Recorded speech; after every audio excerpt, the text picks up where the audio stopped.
Hello guys, my name is Anna and I'm a Ukrainian, and I have decided I will vlog daily from my country Ukraine since the start of the awful war with Russia. And in my daily videos I try to update you on the important real-life situations in my country Ukraine, and of course I'm always glad to answer your questions and to clarify some facts from our history, culture, background, or whatever interests you.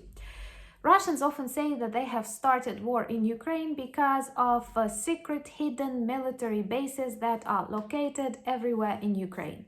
And of course, perhaps these bases belong to NATO because NATO is the greatest enemy of Russia.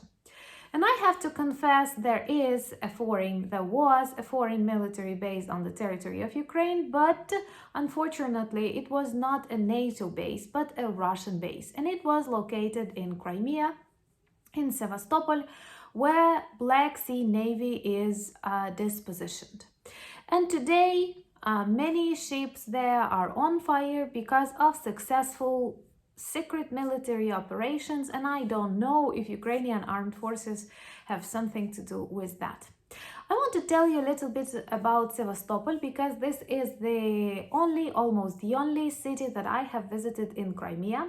It was back many years ago when I was in the 11th form, and I have participated in the English language competition that are often called Olympic Games here, Olympiads. Among students, they can be conducted in various disciplines, but I was a regional finalist in the English language and I was invited to participate on the national level, and national competitions took place in Sevastopol. The road was really long. We traveled by train and it took me 1.5 days to reach Sevastopol. It was the first time actually when I saw the sea, the Black Sea, and I was not that much surprised as people believed I will be. I like sea and I think it's beautiful, but it was not a life-changing experience for me. We had excursions to the military ships and even to submarines. And what I did not like about the city is that it was full of Russian officers, Russian Navy men, and looked like a military base. I am not a military person, and the fact that I know so much about war, weapons, and things like that as a result of this Russian war in Ukraine, and many of us are forced to know that. But before the start of this war, I even disliked the colors of the uniform and, for example, would never buy myself a sweater or something of that style because I don't like war.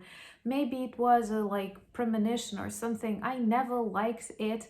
And now I'm really proud of the things we do. I understand we have to fight, and I understand that in our case, war is noble because we protect our motherland, but actually, I'm not a military kind of person. So back then in Sevastopol, I liked these excursions, but it all felt very Russian. And why? Because all of these ships and all of the majority of the military men walking on the streets were Russian. It was a huge mistake that after the collapse of the Soviet Union, many of the ships were given to Russia, and it seems to me that in 1995 or something like that, the number of Ukrainian sailors and Ukrainian ships in Sevastopol was 18%, and the rest was like 82% were Russian ships and Russian sailors.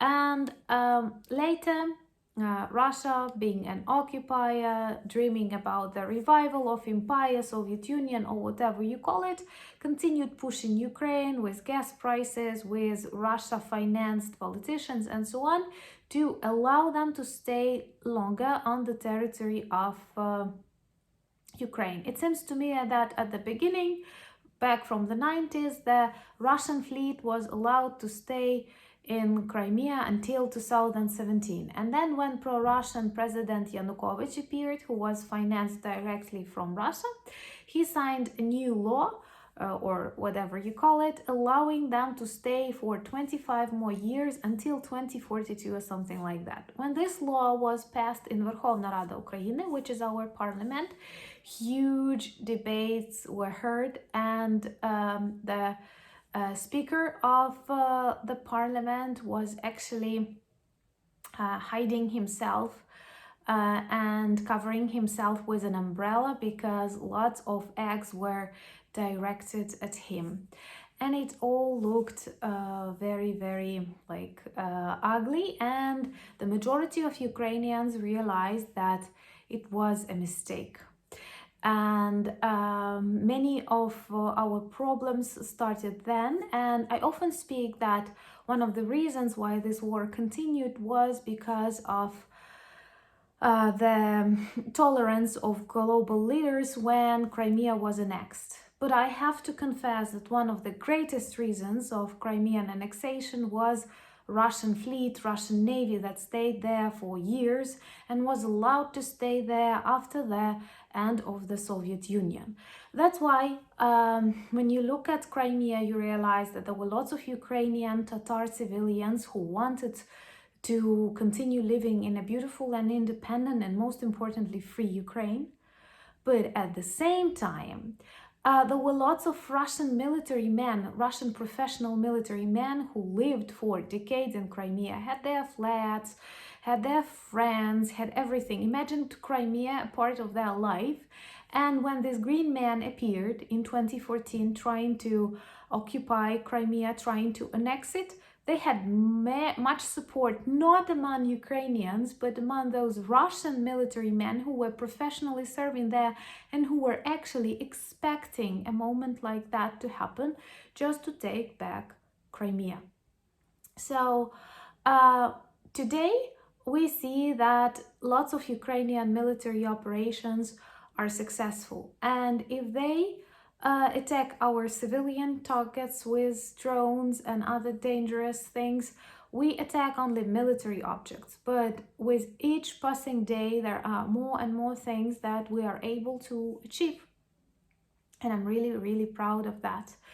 And I think that it is extremely difficult now for Russian propagandists to invent how to fight, how to hide these failures of Putin's army in Ukraine.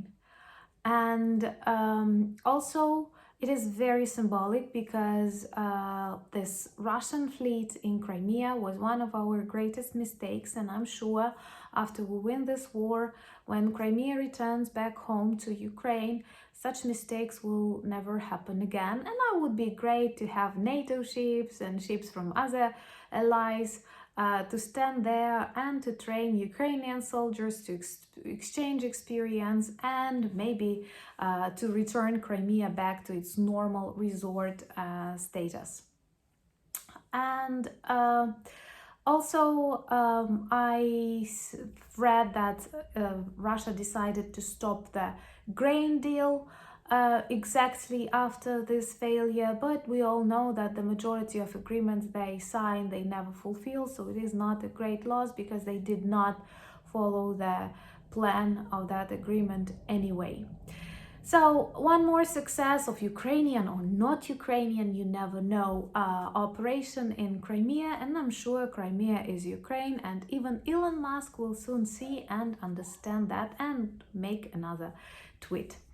Thank you for support that you demonstrate to my country and my channel. If you like this video, like and share, and thank you for buying me coffees, becoming my patrons. I'm really grateful for that, and I invite you to watch our next video, which will appear tomorrow, Soviet Myths Debunked, where we'll speak about the differences between Russian and Ukrainian language, if they exist. Is it one language, as Putin says?